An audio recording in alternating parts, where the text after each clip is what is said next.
ஜனநாயகன் படம் 9-10 தேதியில் ஜனநாயகன் படம் ரிலீஸ் ஆகுது. அதோட ரிசல்ட் தெரியறதுக்கு ஒரு 10-15 நாள் ஆகும். ஸோ வந்து ஒரு 10ஆம் தேதி ரிலீஸ் ஆகும், 9ஆம் தேதி ரிலீஸ் ஆகும் நினைக்கிறேன், இப்போ நாட் ராங். ஒரு 15ஆம் தேதி 16ஆம் தேதி வாக்கில் அந்த படம் ஹிட்டா இல்லையா என்னன்னு தெரியும். அதுவும் சேர்ந்து சில இம்பாக்ட்களை தாவேக்கா என்ன முடிவெடுக்க போகுதுங்கிற சொல்லும். தாவேக்கா என்ன முடிவெடுக்க, ஒருவேளை தாவேக்கா வந்து ஏடிஎம்கே கூட சேர்ந்துருச்சுங்க, ஆல் கேம் ஓவர், அதை முடிச்சுட்டு நம்ம வந்து ரிசல்ட்டை பார்த்துட்டு அடுத்த வேலையை பார்க்க போயிடலாம். இல்லை அவங்க தலைமையில் ஒரு கூட்டணி அமைந்து வச்சுங்க, என்டையர்லி டிஃப்ரெண்ட் கேம்.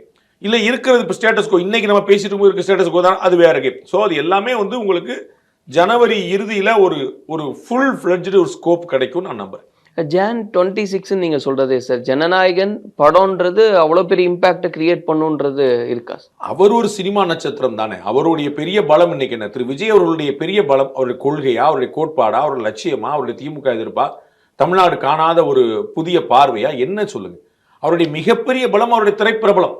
அதுதான் அவருடைய மிகப்பெரிய பலம். அதுதான் எல்லாரும் வந்து அந்த கரிஷ்மா ஓடி நின்று பார்த்து அவர் பாத்திரமான. அப்ப அந்த படம் ரிலீஸ் ஆகிறது முக்கியம் தான். ஒரு பேச்சுக்கு இந்த படம் ஃபிளாப் அப்படின்னா பெரிய சேலஞ்ச், அந்த படம் பயங்கர ஹிட்னா பெரிய அட்வான்டேஜ். நீங்க யோசிச்சு பார்க்கணும், பாஷா படம் வந்தபோது அந்த படம் ரஜினி அவர்களை அரசியல் கட்சி ஆரம்பிக்கணும்னு தள்ளிச்சு. எல்லாரும் அதை பத்தி அவர் பேசல. அரசியல் தேர்தல் நேரத்தில் வெளிவந்த படம் முத்து படத்துல பாலிடிக்ஸே கிடையாது, ஒரே ஒரு டைலாக், அது நாடக சேர்ல உட்காருவார் தலைவர். அது என்னமோ தெரியலங்க, இந்த சேர்ல உட்கார்ந்தாலே அந்த மாதிரி வந்துருதுங்க பாரு.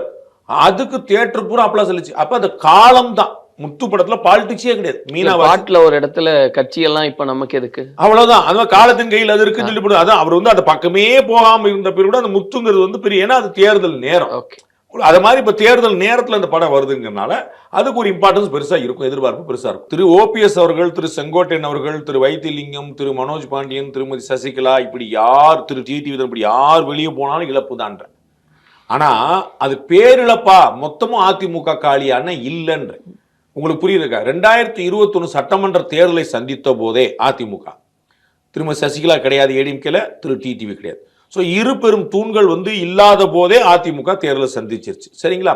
அடுத்து 2024 மக்களை தேர்தல் இருக்கும்போது அப்பயுமே திரு ஓபிஎஸ் கிடையாது, திரு மனோஜ் பாண்டியன் கிடையாது, திரு வைத்திலிங்கம் கிடையாது, எல்லாமே முடிச்சாங்க.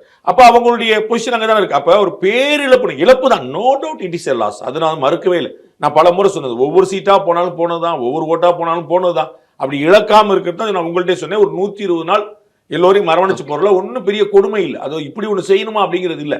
அது ஒரு பெரிய பலவீனமாலாம் ஒன்றும் ஆயிராது. இப்போ வந்து ஒரு சிவாஜி கிருஷ்ணமூர்த்தி உங்களுக்கு புரியுறக்கா வந்து அவர் வந்து கண்ணா பின்னான்னு பேசுவார், கட்சி விளக்கும், திரும்பி சேர்ப்பார். குடியாத்தம் குமரன் ஒருத்தர் இருக்கிறார், திடீர்னு பயங்கரமா பேசுவார், கட்சி விளக்கும், திரும்பி சேர்ப்பாங்க. இன்னும் ஒன்றும் இழப்பு ஏற்பட்டுலையே. திரு காளிமுத்து அவர்கள் பேசாததா ஜெயலலிதா அவர்களை பற்றி சபாநாயகராய்க்கு அழகு பார்த்தாங்க.